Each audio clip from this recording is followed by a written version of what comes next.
O livro de Josué começa assim: Moisés, meu servo, morreu. Josué, agora levanta e vai. Eu estarei contigo.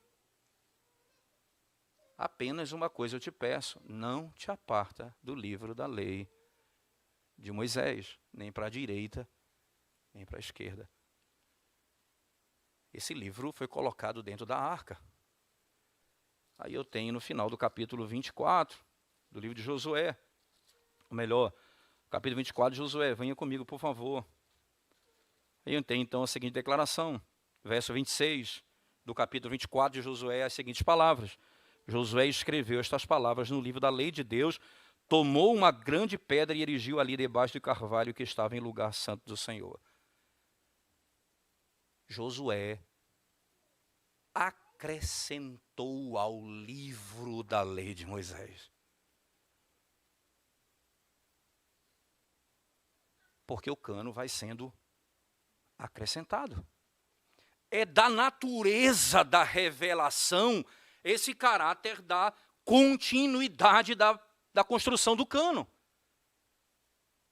Para você ter uma ideia, irmãos, sem passar por texto a texto, mas vamos para um último texto do Antigo Testamento, lá no profeta Jeremias, ou melhor, Daniel. Abra sua Bíblia comigo em Daniel, rapidamente, por favor, no capítulo 9. O profeta Daniel, ele tá ali analisando literalmente, irmãos, o que vai acontecer com Israel nos anos que se seguem. E como é que Daniel faz? Deixa eu só lhe dizer um detalhe importante. Como é que Daniel faz? Preste atenção nos versos 1 e 2.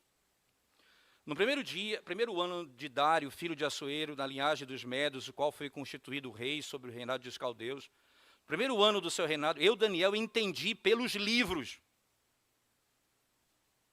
que o número de anos de que falara o Senhor ao profeta Jeremias, que haviam de durar as assolações de Jerusalém, era de 70 anos.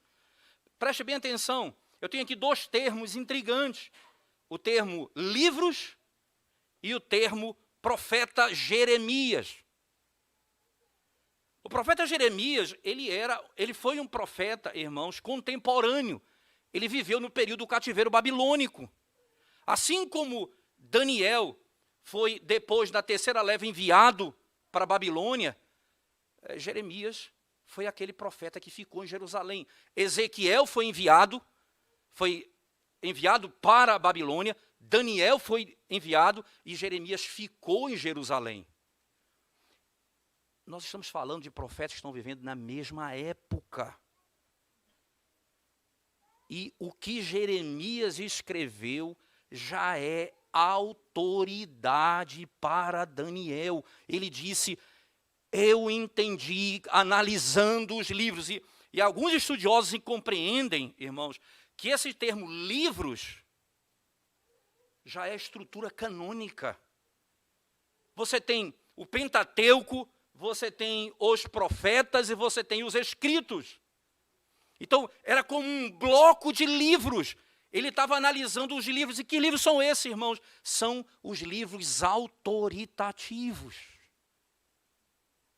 A história da redenção tem na sua natureza a construção de um texto. A construção de um texto. Não pode, irmãos, você imaginar que os apóstolos, sendo judeus, tendo essa teologia, Paulo declara, toda a escritura é inspirada por Deus. Pedro diz, nenhuma profecia foi dada por particular elucidação. De onde esses homens tiram esse conceito? Senão da real natureza da revelação. A revelação, ela constitui a necessidade de um registro. Por isso, quando você vê Paulo escrevendo aos Gálatas, por favor, abra sua Bíblia comigo. Gálatas, no capítulo 3, por favor, irmãos. O apóstolo Paulo escrevendo aos Gálatas.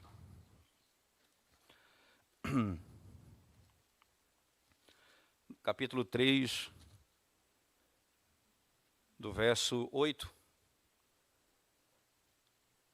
diz assim: ora, tendo a Escritura previsto que Deus justificaria pela fé os gentios, pronunciou o evangelho a Abraão: em ti serão abençoados todos os povos. Veja o detalhe. A salvação dos gentios estava na proclamação da mensagem para o povo desde o Antigo Testamento. E aqui, lembra, olha a expressão, tendo a Escritura previsto. Gênesis capítulo 12. Paulo está dizendo, a Escritura disse isso. Isso era tão claro para eles, irmãos. Era tão claro para eles que havia necessidade da palavra para a pregação, para os gentios. Se havia necessidade de um texto do Antigo Testamento para a igreja do Antigo Testamento, a igreja do Novo Testamento precisava do cânon, da conclusão desse cânon.